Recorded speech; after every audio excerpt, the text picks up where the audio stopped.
Non posso pensare a quel che mi accadde quella lontana notte d'autunno senza sentirmi ancora addosso i postumi di un terrore soverchiante. Ero andata a trovare una cara amica in città e avevo deciso di prendere il treno invece che l'auto. Per rincasare salii sull'ultimo convoglio alle 10:20. Solo passivamente notai che ero l'unica passeggera del vagone, ma non avevo motivo d'aver paura. Tirai fuori un romanzo di Patricia Cornwell dalla borsa e mi misi a leggere. Poi non so spiegare la sensazione sgradevole che mi invase, ma seppi di non essere più sola. Alzai gli occhi e notai la porta in fondo al vagone che scorreva di lato. Un uomo entrò. Era molto alto e indossava un lungo cappotto nero che quasi gli sfiorava i piedi, come un mantello. Da sotto il cappello gli scendevano capelli grigiastri, lunghi e sporchi. Il suo volto giallastro si scuriva di barba sulla mandibola. Era aguzzo, con qualcosa che mi riportò alla mente i topi. Mi inquietai un attimo, ma poi vidi che l'uomo prendeva posto all'inizio del vagone, lontano da me.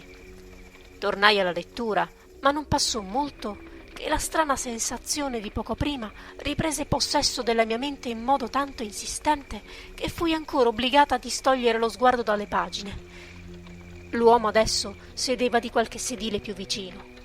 Aveva il capo chino e notai le sue mani pallide ed enormi, con dita lunghe e unghie simili ad artigli giallastri, aperte sulle ginocchia.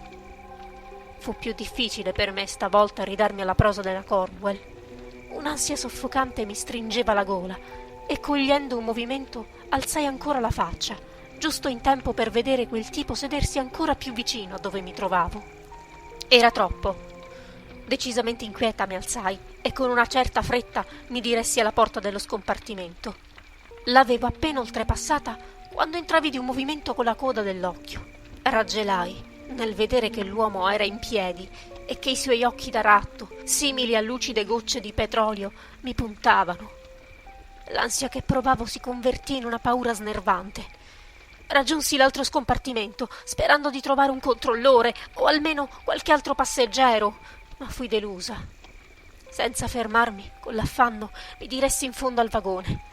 Da tergo udii la porta che scorreva. Gettandomi una terrorizzata occhiata alle spalle lo vidi.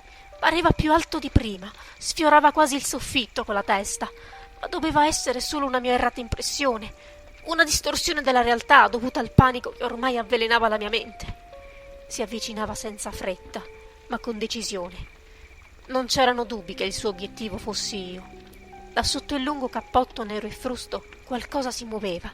L'indumento pareva pulsare, come se corpi brulicanti vi scorressero sotto. Corsi alla porta e scappai nel terzo vagone, anche questo vuoto. Era come essere prigioniera di un incubo, ma tutto ciò era reale. Stavo ormai singhiozzando quando raggiunsi la parte finale del vagone e dalle mie labbra sfuggì un grido nello scoprire che la porta era bloccata. Intanto lo strano uomo dai tratti di ratto si faceva più vicino. Il suo volto era solcato da un sorriso leggero, affilato come un rasoio, dal quale si intravedevano denti piccoli e aguzzi. I suoi occhi però non sorridevano. Erano gonfi d'un sentimento alieno, inumano. Le sue mani enormi parevano essersi ingigantite, così come lui stesso pareva via via più alto, enorme, tanto che doveva procedere con le spalle incurvate per non urtare il soffitto del vagone. Il mio terrore era così sublime, così soffocante, che neanche mi ero resa conto che il treno stava rallentando gradatamente la sua corsa. Con un tuffo al cuore scorsi dai finestrini le luci della fermata. Gettai un'ansiosa occhiata all'uomo alto, che ora era a soli 4 metri da me. Il volto, che ormai non era più quello di un uomo, ma un muso di ratto. Protese il lungo braccio scheletrico. Le dita artigliate della sua mano si aprirono a ventaglio verso di me, pronte a ghermirmi oppure a strapparmi gli occhi dalla faccia, proprio nell'esatto momento in cui il treno si arrestava con un sussulto e io urlando mi precipitavo fuori, correndo giù per le scale del sottopasso, senza fermarmi, fino a quando non finii tra le braccia d'un capostazione. Poi persi i sensi.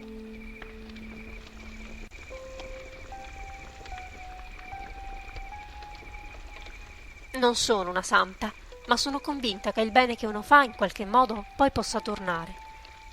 È una filosofia che applico da tutta la mia vita e per questo mi prodigo per gli altri in tante piccole gentilezze, senza aspettarmi nulla in cambio.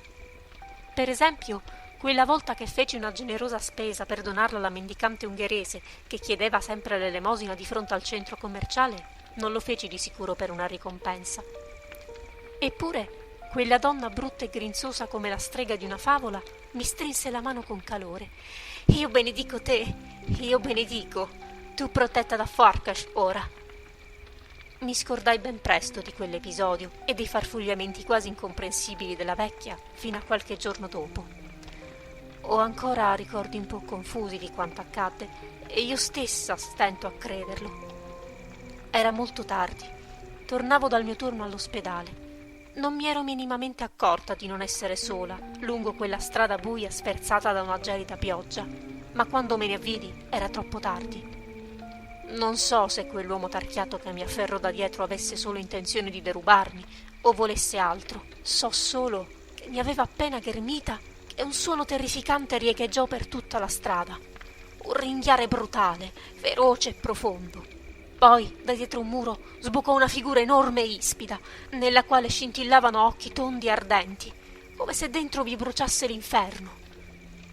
Il mio aggressore mi lasciò cadere a terra e scappò via. La cosa balzò accanto a me. Fiamme si levarono dalle sue zampe, lasciando impresse nell'asfalto orme gigantesche e fumanti, mentre si gettava all'inseguimento dell'uomo. Non vidi altro, ma udì con terribile chiarezza le sue urla inasprite dal terrore, seguite dall'inequivocabile, atroce suono di zanne che lacerano muscoli e strappano arti.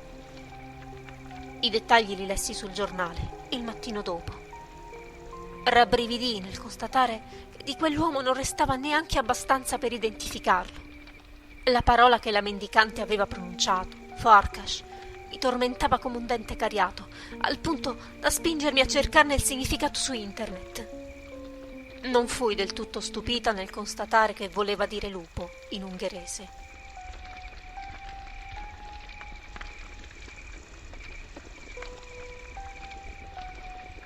Lo so che non crederete a quanto sto per dirvi, ma vi posso giurare su quanto ho di più caro che è la pura verità, per quanto irreale possa apparire. Ero stata assunta da poco in quell'austero collegio maschile e ammetto che i primi mesi furono stressanti. L'ambiente era molto cupo, con quelle antiche travi a vista, gli ampi refettori, le vecchie aule e i muri foderati di scuri pannelli di legno. Come se non bastasse, fu un autunno particolarmente freddo e piovoso, con spessi banchi di nebbia che avvolgevano il parco dell'edificio. Era un sabato sera, ricordo. Fuori, come sempre, pioveva.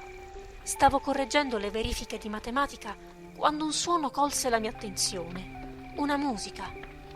Strano, pensai. Erano le 6 passate e le lezioni di musica si svolgevano solo il mattino. Poi, mentre quella musica malinconica proseguiva scivolando tetra dalla porta socchiusa, mi resi conto che non arrivava dall'aula di musica, bensì da un punto sopraelevato. Curiosa, uscii dalla stanza e guardai in alto. Quelle distinte, tetre note di pianoforte fluttuavano giù per una rampa di scale che conduceva nell'unica zona della scuola dove ancora non ero stata, la soffitta. Non ebbi paura, non sulle prime. Ero solo perplessa che qualcuno degli alunni si trovasse lassù.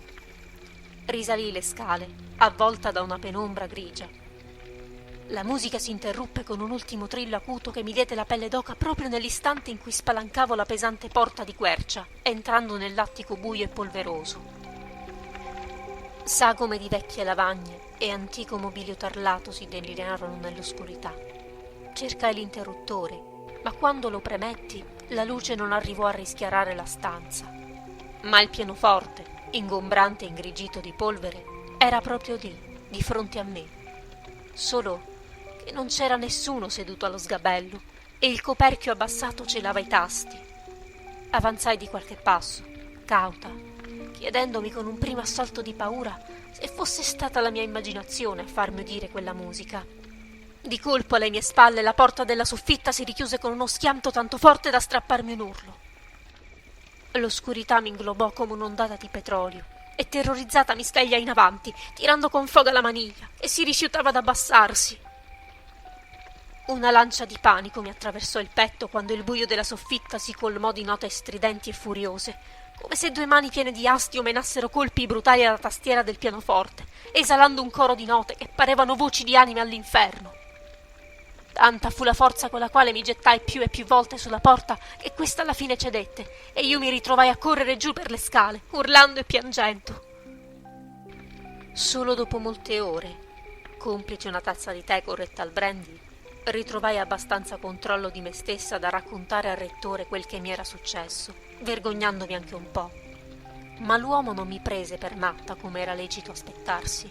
Mi raccontò invece la storia di Richard Welton, un alunno della scuola incredibilmente abile nell'evocare dal pianoforte la musica più sublime, ma anche terribilmente sensibile e vittima di continui atti di bullismo che lo indussero, una notte di tanti anni prima, a chiudersi nella soffitta e impiccarsi ad una trave.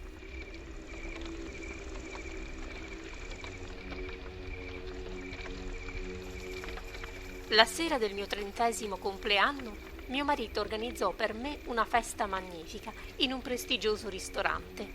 Fu una serata magica che mi fece dimenticare di avere un anno in più sulla schiena. Ci divertimmo moltissimo insieme ai nostri più cari amici. Poco prima di lasciare il ristorante, mio marito mi consegnò un pacchetto confezionato in lucida carta argentata. Sentivo su di me gli occhi di tutti, mentre con mani emozionate lo scartavo, e mi sfuggì un'esclamazione di meraviglia e gioia quando sollevai quel bellissimo girocollo di turchesi e argento con un ciondolo a forma di delfino. Abbracciai mio marito, dichiarando di amarlo, il che generò un coro sdolcinato da parte del nostro pubblico. Sì, fu una serata magnifica, che non avrei mai più scordato. Ma non per il motivo che credevo, bensì per quanto accadde il mattino successivo. Mi stavo preparando per uscire e sbrigare le faccende mattutine. Mio marito era già scappato in ufficio, pertanto ero sola, con l'unica compagnia dello speaker del telegiornale che snocciolava la solita sequenza di cattive notizie. Stavo quasi per cambiare canale quando lo schermo si colmò con il mezzo busto di una giovane donna che riconobbi. Era la cassiera del supermercato, un volto noto al quale però non sapevo associare neanche un nome. Un attimo dopo, dalla mia gola proruppo un urlo di incredulo orrore. Il cadavere di quella poveretta era stato trovato nudo e seviziato al lato di una statale. Ma non fu quel dettaglio, per quanto orribile, che mi aveva sciolto il corpo in un ammasso di paura. La donna della foto indossava un ciondolo identico a quello che mio marito m'aveva regalato la sera prima.